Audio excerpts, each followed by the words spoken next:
When Clay Gravesande rejected A.D. Smith at the altar on Season 6 of Love is Blind, the heartbreak played out in front of millions.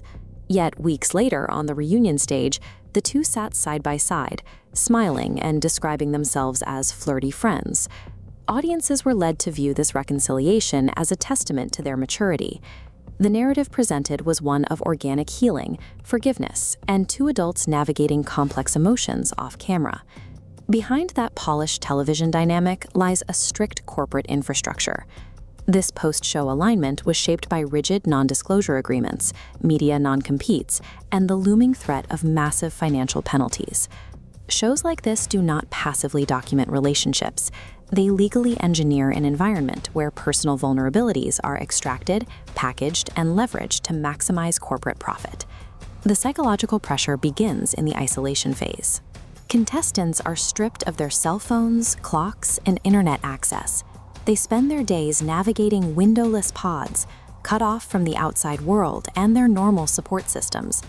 Production schedules demand up to 20-hour filming days. According to multiple cast member accounts, access to basic necessities like food and water is tightly controlled, while alcohol is provided without restriction. Participants are kept exhausted, disoriented, and highly emotional. These specific conditions are now a matter of public record.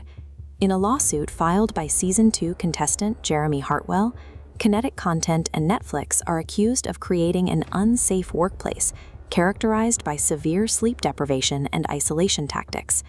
Within this volatile environment, a specific psychological dynamic takes hold.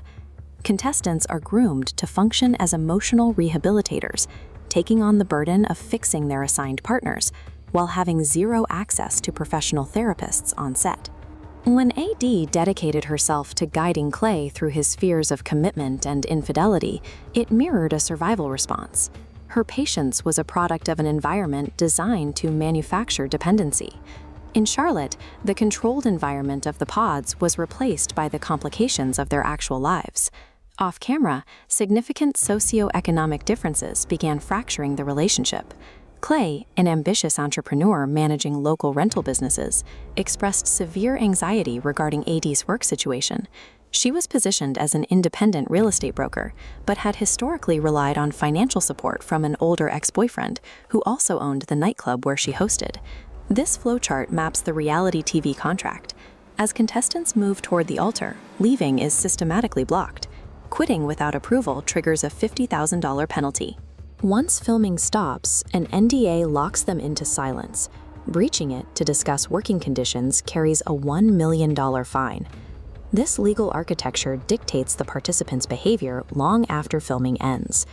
When a video circulated of A.D. and Clay spending Thanksgiving together, fans assumed it was an organic romantic milestone. In reality, it was filmed to fulfill promotional requirements before the season aired. The agonizing build-up to the wedding day and their subsequent public appearances were heavily dictated by these clauses.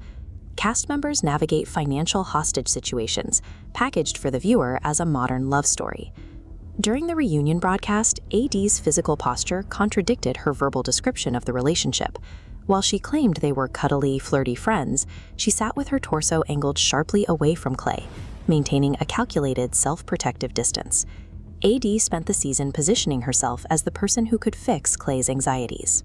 When he rejected her at the altar, her immediate response, "I'm never enough," showed how deeply she had tied her own value to his recovery. Clay responded by utilizing the modern vocabulary of therapy.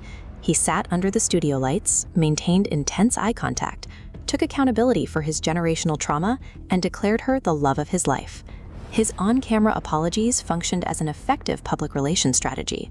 By performing the role of the repentant man in progress, he shielded his local businesses from the backlash that usually follows reality television villains.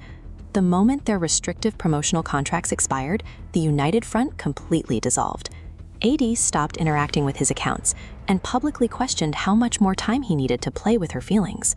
Their final interactions offered zero authentic emotional closure. They simply completed their required media obligations, protecting their individual brands while fulfilling the network's timeline.